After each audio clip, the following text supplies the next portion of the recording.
ഇന്ന് ലെക്സറിൻ്റെ ഈസ്റ്റ് ബാങ്കിൽ ഗൈഡിൻ്റെ സഹായമൊന്നുമില്ലാതെ കറങ്ങാനുള്ള പ്ലാനാണ്. ഞങ്ങൾ സ്റ്റേ ചെയ്ത ഹോട്ടലിന് അടുത്ത് തന്നെയാണ് ഫെറി ഉള്ളത്. 10 ഈജിപ്ഷ്യൻ പൗണ്ട് കൊടുത്താൽ ഒരാൾക്ക് ഈ ഫെറിയിൽ അക്കരയ്ക്ക് എത്താം.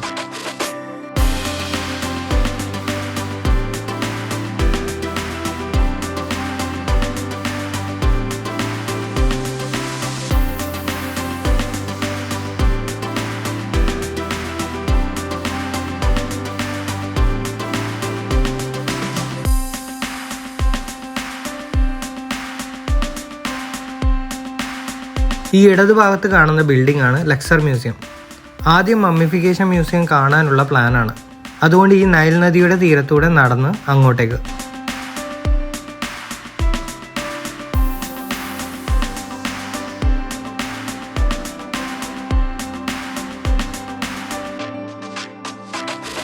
മമ്മിഫിക്കേഷൻ്റെ രീതികളും കാര്യങ്ങളും ഒക്കെ വളരെ സിമ്പിളായും ക്ലിയറായും ഇവിടെ നിന്ന് അറിയാൻ കഴിയും.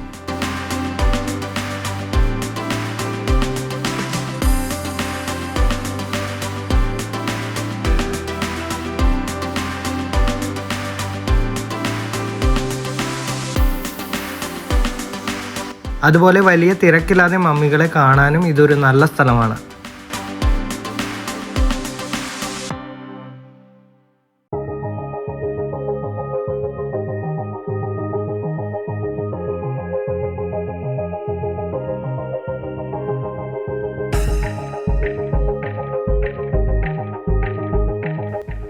മനുഷ്യരുടെ മാത്രമല്ല മുതല, പൂച്ച, കുരങ്ങൻ എന്നിവയുടെയൊക്കെ മമ്മികളും ഇവിടെ കാണാൻ പറ്റും.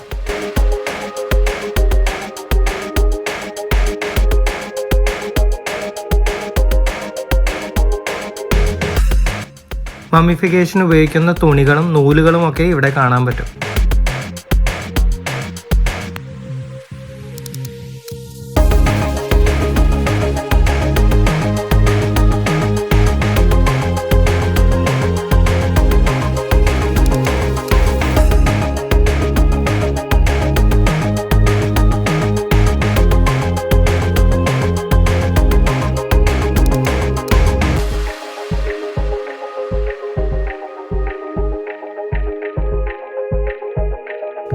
ഇവിടെ നിന്ന് ഇറങ്ങി പിന്നെയും നടന്ന് ലക്സർ മ്യൂസിയമിലേക്ക്. ലക്സർ പാസും എടുത്തതുകൊണ്ട് ഇവിടെയും വേറെ ടിക്കറ്റിൻ്റെ ആവശ്യമില്ല. നല്ല ലൈറ്റിങ്ങും അറേഞ്ച്മെൻറ്റും ഒക്കെ ഉള്ള നല്ല വലിയ മ്യൂസിയമാണ് ലക്സറിലേത്. കുറേയേറെ നല്ല റെയറായ കളക്ഷൻസും മമ്മികളും ഇവിടെയുണ്ട്.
ഒരു 1-2 മണിക്കൂർ കുറഞ്ഞത് വേണ്ടി വരും ഇതൊന്ന് ആസ്വദിച്ച് കണ്ടു തീർക്കാൻ.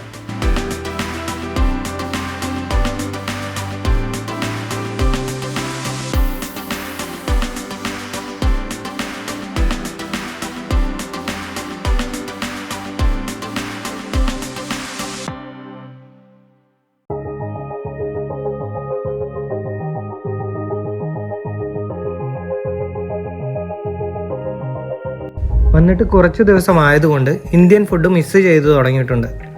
അതുകൊണ്ട് ലക്സറിലെ ഒരു ഇന്ത്യൻ റെസ്റ്റോറൻറ്റ് കണ്ടുപിടിച്ച് അങ്ങോട്ടുള്ള ടാക്സി യാത്രയാണ് ഇത്.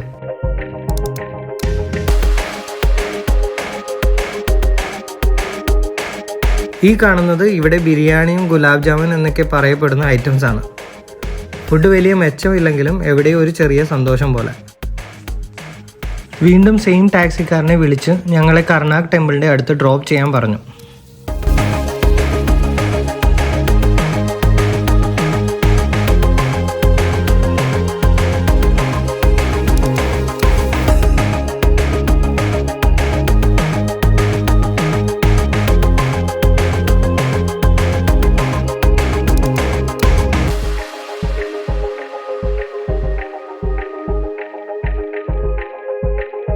കഴിഞ്ഞ തവണ ഗൈഡിൻ്റെ കൂടെ വന്നതുകൊണ്ട് ഈ വലിയ ടെമ്പിൾ ഓടി നടന്നാണ് കണ്ടത്. അതുകൊണ്ട് ഇന്ന് ഞങ്ങളുടെ ഇഷ്ടത്തിന് ഇത് ഒന്നുകൂടെ നടന്ന് കാണുകയാണ്.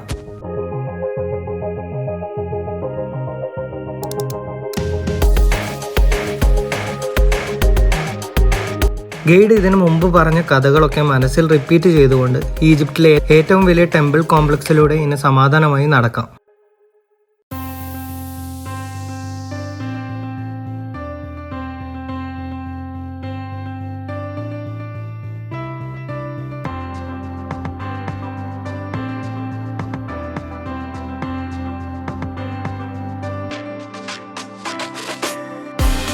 ഭീമാകാരമായ തൂണുകളും ഒബ്ലിക്സുകളുമൊക്കെ ലക്സറിൽ നിന്നും മടങ്ങും മുമ്പേ ഒന്നുകൂടെ കണ്ണു നിറയെ കാണാം.